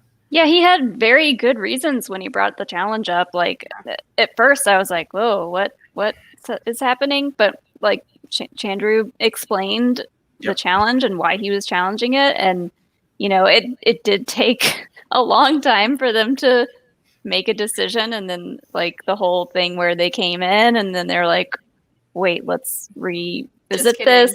We'll be back. Well, because I mean, to the point of that whole situation is that we were essentially talking about an inverse of something that had happened early, like much previously last season. Mm-hmm. And so it was nothing that we had ever really sat down and thought about, like the inverse of that situation. But in what Chandru's saying, he's 100% right. But I mean, it was not even their arguments in the end that mattered. It was that we were looking at it like, this stuff eventually is going to matter, because we can't be like, you're writing it, someone remakes The Surrogates and calls it The Surrogates, you're looking at a totally different movie.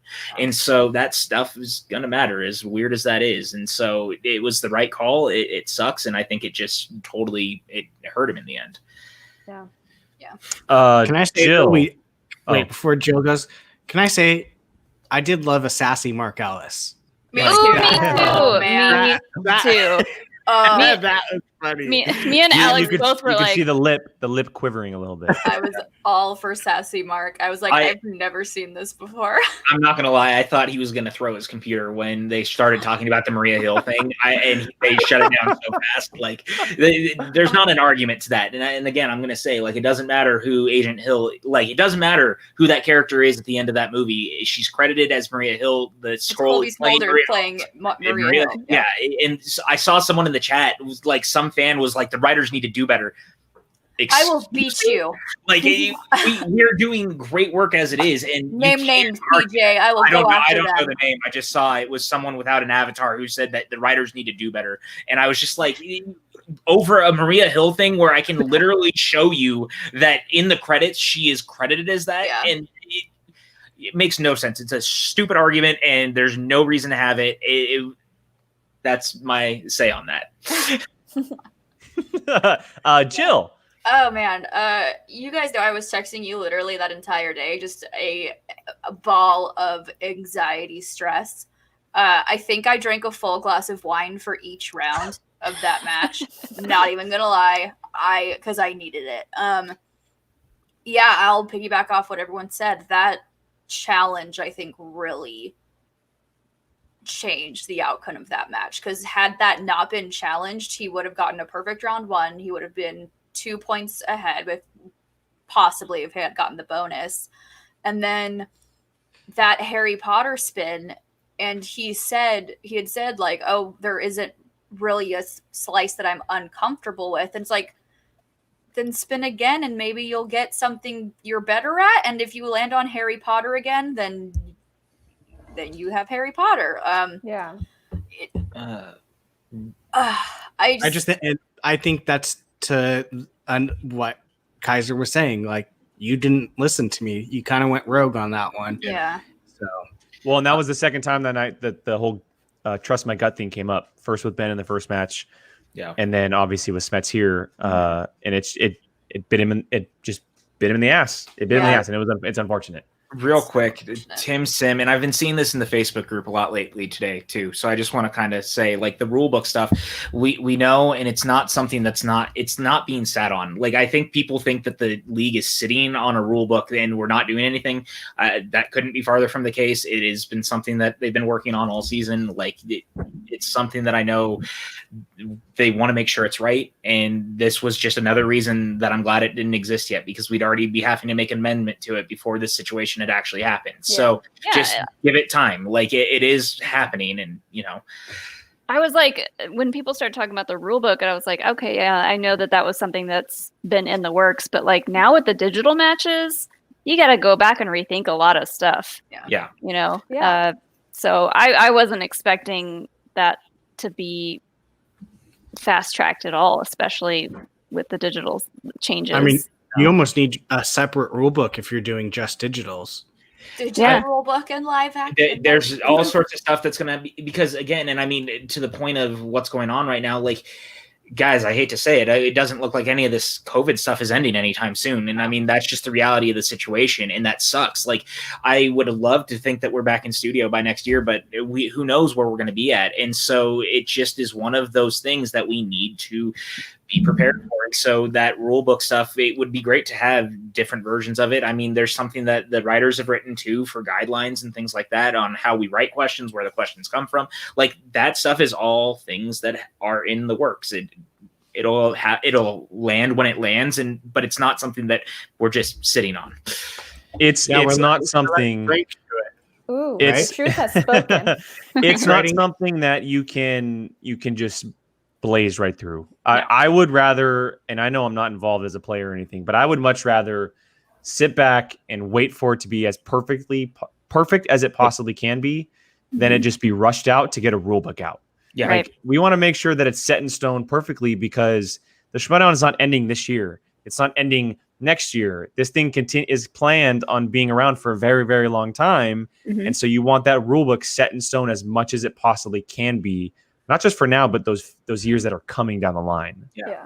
And sorry, Molly, go ahead. Oh, I was just going to say the digital matches are really helpful for them Yes. to figure out, okay, what needs to be changed, what needs to be added in the rule book, you know. Yeah. No, and that's exactly it. I mean, it's being worked on. It's coming. It's just a wait for it to happen. And Tim said, just sucks. More people are going to say to finish it quicker. I mean, people are going to say a lot of things. It doesn't make it better. I mean, people just need to learn to be patient, and that's kind of where we're at in the world. Is people need to learn to be better, be smarter, take care of each other. Don't push people around. Like, give it time. It'll happen when it happens, and there's no reason to throw a fit about it. Like, we're getting there, and it'll happen when it happens. Agreed. Okay, so moving on to the final rounds of the match. Third round went in Smet's favor with the betting round. He risked it all. He did his thing. He bet 3 points, got the 3 points. Chandru bet 1 and got the 1. Yeah. There was no choice at that point. There was no choice. He was down 8 points, I want to say, going into round number 3. And he got a 2 point swing in that one, which definitely helped him in his favor. Then the speed round comes. And after everything that happened with the speed round, as far as just question answering and everything, they both tied at the end of the day. And that is where the Maria Hill thing came up, and we've already discussed it on this show to length, so we won't get into it anymore. And then the final round comes, and it's all up to Smets to just do whatever he can to answer every question he has, to just put Chandru on, up against the ring, and he does so. And then, unfortunately for him, Chandru, all he has to do is answer his 2 point and his 3 point, which he does, and he walks away with the belt on this one. And I will say, like, as much as I do hate seeing the match end up the way it did, because we're all going for Smets. We wanted to see him defend the belt and be this, as he called himself, this fighting champion for as long as possible. I will say, on the flip side, I'm extremely happy for Winston. I am extremely happy for Winston as a manager and what he's done on his end. With his team and his faction. He deserved a belt, and I don't know if it's going to happen in any other division. He deserves a belt. It's unfortunate it went down the way it did, but I am very happy that he got a belt in his corner, because after what he's done this year in 2020, he 100% deserves that. Yeah. I mean, I was happy for Chandru in the end too. I mean, he fought hard and he played the game. And you can tell the emotions overtook him too. Yeah. Oh yeah, absolutely. And like Smets will agree, like he fought for that and he won. It's just that's just the way that it is. And once the end of the game came, I was like really surprised at the outcome, but then also happy for Chandru. You know, he fought for that belt and he got it. I think worked for it, he Winston fought. and Chandru, after they won, is like that's moment of the year. Is Winston like freaking out, like Chandru crying, Winston crying, like that was a good celebration for sure. Bad time to wear all that eyeliner. I know. He was wiping it off, and I was like, I think you're fine. You're good. Not going anywhere. It definitely reminded me of Ace also winning the tournament. Like Yeah. very similar moments, and just like the very realness of Winston in that moment and Chandru in that moment. Like it's very real. Chandru earned that win. There's no denying that. Like, you know, we could all be pulling for Smets at the end of the day, but like I said earlier, Chandru just played better. He knew the game. He played smart and he won it. Like he deserved that win. And it was a great thing, man. It's a very pure moment for the show. And I will say, go ahead. Go ahead. I was going to say, I will say that unless something ridiculous happens in singles and the possible team tournaments we're going to have, if this doesn't solidify Winston for manager of the year, I don't know what does. Because just seeing his raw 100% emotion when his quote unquote underdog players take these outstanding wins, like you can see just the amount of work he puts in with his players just by the emotional reaction he has to their wins and also their losses. So unless something absolutely nuts happens where just swag is just gone in the first round of anything, I think this definitely put him as manager of the year, in my opinion. I agree. Yeah. I'll second that. I mean, at the end of the day, Winston still has another chance at a title. Yeah. As much as Molly and Alex don't like it. But I mean, he's 2 for 2 on taking a player to a belt. I mean, 2 for 3. Excuse me. Sorry, I'm sorry. That's my fault. I'm thinking of the tournament itself, not the title match. My bad. So, I mean, yes, Chandru had gotten that height on his own and then kind of just went higher with Winston. But I mean, who's not to say that Winston helped take Chandru to a different level? I mean, and got that belt. I mean, we're looking at him possibly taking 2 people to 2 belts in 1 year. Yeah. And we haven't even touched singles and teams yet. And look at his team. Final exam. Final exam. So look at his team for teams in final exam. They're riding a wave right now that could take them to a belt. Yeah. That'd So it's be insane if he did all 3. It's insane. I mean, and he doesn't have slouches in the singles tournament either. So I mean, Paul and Lon. Yeah. I mean, Paul and Lon are also in. Yeah. So I mean, it's crazy. It's well deserved because it's definitely something that seems to have been earned. And I mean, it's hard to see anything take away manager of the year at this point, because unless Shannon can just pull out this like 1-2 punch with teams, singles, and something else, almost it feels like she needs another thing on top of it to take away that at this point. Brian has something to say here. He has something to say here. Yeah, which that would be crazy. It'd be crazy. It would be crazy. Yeah. And then Frank here, if Yama truly has gotten his groove back, watch out in the singles tourney.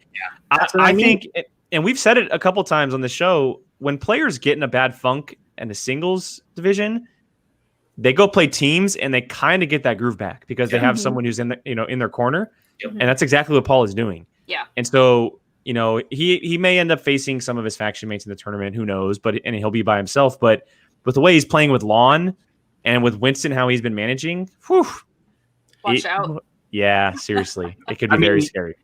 with Paul, there's no denying that he was great with Kaiser. He went straight to a championship.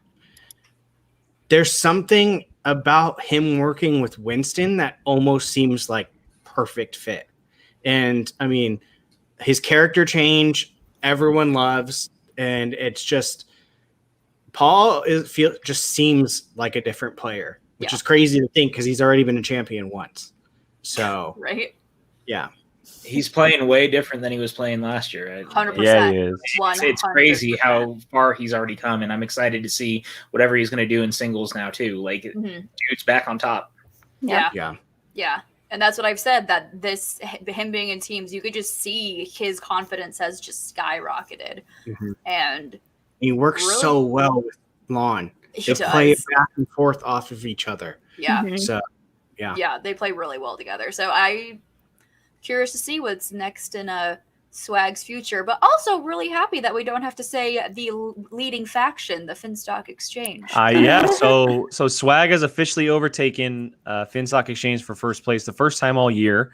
And they have a lot of matches coming. Obviously, Final Exam plays this week as well. And the Finstock Exchange also has a title match, of course, with Dan Merle playing Irwin. But right now, obviously Shannon can make some damage in the singles tournament, in the teams tournament, obviously, in their title matches coming up as well with Corruption. But it seems to be for the next week or two that it's a two-headed race until Corruption gets back into the ring. And my goodness, I mean, it took, 8 months for someone to take over the Finstock Exchange. But man, was it really cool to see, because they won 2 matches in one night to do it. Yeah. Yep. Insane. And just glad we can finally say they're not in first place anymore. We'll see how long that lasts. But just for the time being, it's just very nice to say the leading faction, not the Finstock Exchange.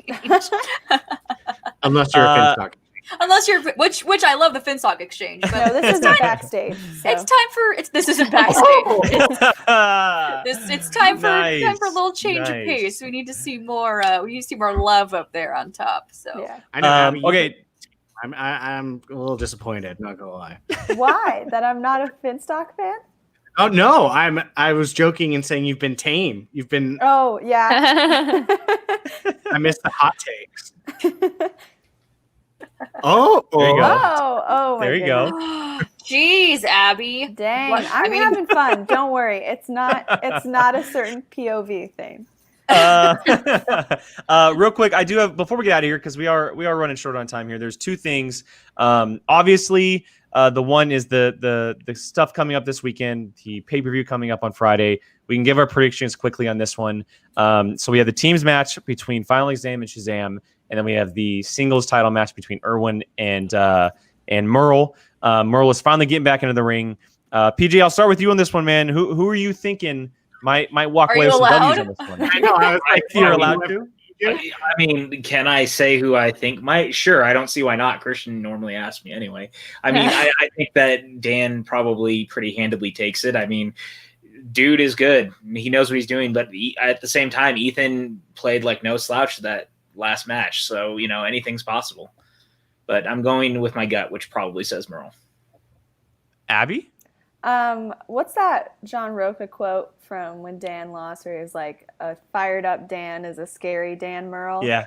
I think that even just in the way that he's been appearing on Schmodown Media this year, like, you can tell he's fired up and he's ready for that match. So I would also take Merle, but Ethan Irwin is so good. Like, I could see it going either way, but I would most likely predict Merle.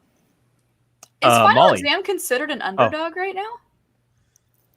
To Shazam, I would say just really the namesake of Shazam. I think kind of probably. I like what someone said earlier, either Jake or Brian, I forget who said it, but that Shazam is just a year ahead of Final Exam. So yes, that's the way I Final would Exam is the new Shazam of this year. Yeah, so I would make them the underdog just for that reason, because I think they're perfectly matched. Both of them. I like what Janine said, but he looked like a slouch, hella chilled on the couch. Such a vibe. Right? Yeah. I mean, he really was just like answering questions like this. yo. There you go. The truth speaks. There you go. Ranking wise, yes. Yeah. Shout out to Abby's dog. There you go. I know. I kept going, oh, there's dogs. I know. More dogs. Marshall's just chilling. His name's Marshall. Yes, after Brandon Marshall, a Bears player. So. Oh, Aw. nice. Cute. Molly, who are you taking on Friday? Oh man, I love seeing Dan Murrell play, and I agree. Like he can be quite the beast, and I mean Erwin is on my faction, so I really want to root for him too. I don't know, Erwin played so well, and I think it's gonna be close. But I don't know. I feel kind of like Dan might still take it. I don't want to root against my own faction, but I'm waiting for Janine to say something. Where's Janine? Right? I know. What? And then who do you yeah, and then you have who for the teams match? I kind of hope it's Final Exam, honestly. I've loved watching them play, and they're just so good. I agree. But I am excited to see Shazam play again. Me too. Jill? I for the teams, I think Final Exam is going to have the upper hand because they have been in more digital matches this year, and Shazam hasn't competed yet, like this year. So I think with that, they do have the upper hand. But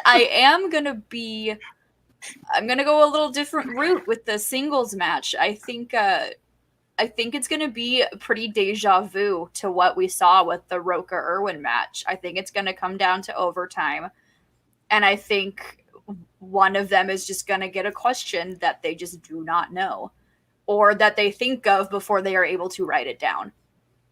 I've got Irwin taking the singles. Interesting.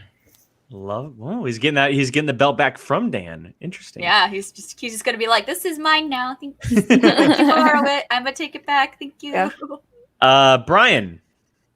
I am taking Final Exam on this one. Like I said, they're just on a wave. It's like anyone in their way seems to just get swept to the side. I think it will be much closer which is crazy to think, much closer. I'd be curious if this went into overtime. That would be kind of cool to see. Yeah. Again, I'm calling it now. It's yeah. gonna. So, but for the singles, I'm gonna ride Ethan Irwin's train all the way to the station and take that belt because, just the way he was just so comfortable and relaxed and just seemed like he was just like prepared. It's kind of scary how comfortable he was. Like, it's like, yeah, you're a little too comfortable. And I mean, I was going to mute myself on this, but I know Roka said that he rattled him after that challenge. I really don't think he did. To me, it's really hard to imagine. I think it made him play better. Yeah, if anything, it pissed him off and made him answer even more specific, but it was still right at the end. Mm-hmm. So, I mean, go ahead. It's funny you say that because it reminds me exactly of what happened in New York when, the Bibiani challenge, and it just pissed Merle off, and Merle ran the table the rest of that game. Exactly. That's kind of very similar, I think, what happened at the end of the day with the last match. Mm-hmm. Yeah. So, someone said I'm riding the underdogs, and I am too. I'm going Final Exam and Irwin for that belt. If 2020 has a consistent thing right now, it's the underdog. It's weird, and Bibbs is he's my favorite player to watch. I think everything he does is just brilliant. From a team standpoint, a single standpoint, whatever it may be, I just love watching him play. The question becomes Brendan Meyer for me. I don't think Bibbs is going to have an issue. It's going to, because of the online factor, I think Brendan really thrives having Bibbs next to him. And how much is that going to play into it being online? Yeah. And so for the time being, for that reason, and for two reasons, that and for Final Exam playing last 2 weeks, I'll take Final Exam with a slight edge, but I could easily see it go the other way if they're able to feed off each other through this virtual setting. And then for the singles match, I I don't see Merle losing. I really don't. I think, Abby had said he's got this fire again after everything's going on, and Merle that way is just really horrifying. He's a horrifying player when that happens. So I'm going to go final exam and Dan Merle. So I'm so shocked with you. You this year I swear to God, all I've ever heard from him, founding fathers are amazing. Now he's picking corruption. Shazam was one of your favorites. Weren't you like a quirky mercs ride or die, and now like So I picked the quirky mercs, but as matches happen, things change. It's like the IG tournament. Here we go. There's no bandwagon. There's no bandwagon. I pick off how matches are going. That's just how it happens. Bandwagon. Cool. Okay. Goodness. Here we go. All right. Well, I just want to say before we do get out of here, it was quite exciting and honestly an honor to have Abby and PJ on tonight. I had said it, talking to the writers of the Schmodown, just two of the many who have handled this, was really cool and getting an insight into everything. I know that everybody in the chat as well really enjoyed it, asking questions, stuff like that. Everybody who sent in Streamlabs, thank you so much for that. Really, really appreciate it. But truly, it was really cool to have you guys on and talk Schmodown, and so and hopefully we have you guys back in the future too. Yes, please. Yes. Yeah, absolutely. I mean, as long as you stop bandwagon jumping. Oh goodness! Oh goodness! Even consistency from our hosts. Even Tim's coming out. Can't allow it. Yeah, but at the same time, then Tim says you just made the list, and isn't Kevin Smith in the Quirky Merc? So now he's quoting Jericho, and that's very confusing. No, I'm just confused. Illuminati confirmed. Yeah, but no, and thank you guys for having us. It means a lot to me, and I know it probably means a lot to Abby too. Like, it's nice to actually get our voices out there because I think people think we're supposed to be computers and we're human. I was literally gonna say I want to just let people know that you guys and the other team you are people. So when it's like, oh, the question writers, it's like you're talking to people. Like, if you're not gonna, are you gonna say this to their faces? Like, can we? I just hate that for a lot of fans and competitors included, their first go-to is the question writers. This was off, and it's like, no, you just didn't know the answer. Stop scapegoating the question writers. And so I want to have more of these shows, and I would love to have you guys back on so we can keep reminding people that you are effing people. Yes, I would love to. I know they now have to postpone a night because they spent time with us. Yeah. There's a match that just got postponed somewhere because I know. They're like, oh, question writers are here. Can't match postponed. Anytime. I would love to be back anytime. Yes, please. Because like I said, I want to. Can we just make it anytime someone brings up that dumbass argument? We can just be like, hey, question writers are coming on. 100%. We're going to bring them on. We're going to talk about it. They can pop in at any point in time. I mean, we've had people ask for the link randomly before, too. So, yeah. At John Roca. At John Roca. Like, before, it didn't seem like the writers necessarily had an outlet and a voice, and that was something I wanted to change this season. I wanted people to make sure that, like, we do hear what you guys are saying, but also, like, be cool. Like, if you actually want to be constructive, it's totally cool to be constructive. Like, we can only get better with constructive criticism. Telling us to get better because you're upset about a Maria Hill question is not necessarily how to do it. So, that stuff happens. Or that's that the Death Star isn't a villain or whatever that BS nonsense was. Yeah. What? There's a lot of things that can always happen, and look, there's gonna be mistakes. We're trying to make sure that it doesn't happen, but just remember, like, we are human, and that's one of those things. Like, just be cool. If you want to talk to us or you have comments or concerns, you can voice them. Just be fucking cool about it. That's all I ask. Ask clarifying questions, not demands. Yeah. Schmodown 2020 hashtag don't be a dick. Or just, I mean, Life we are- 2020. yeah, look, Yeah. I mean, Bill and Ted has a third film coming out in 2 weeks. How about we just live by their original motto, which is, be excellent to each other and party on, dudes. It's not Yeah. Great final Perfect. words there. Before we do get out of here, we'll give a chance to everybody to let everybody know where we can find everyone online. Abby, where can everyone check you out? Y'all can find me at Abigail Friel on all social media, and tomorrow I am on Machine Mondays. Yes, check out Machine Mondays. Usual suspect Janine the Machine, and we are breaking down the singles tournament. So Nice. be sure to check Yay, that one out. Janine. Sorry about my pick for Dan. Sorry for PJ. your This fucking guy, Tim Franco. I'm pre-challenging for a future match. Oh, God. Get out of here, Tim. Get out of here, Tim. You guys can find me on Twitter and Instagram at PJ_Campbell. You can find me over on my YouTube channel, the PJ Campbell Network. We do watch-alongs and all sorts of stuff like that. So come hang out. We're going to be doing a Bill and Ted triple feature at the end of the month. So love it. It's gonna be a party. Love it. So come hang out. And, if you're not already, become a Patreon of the Schmodown.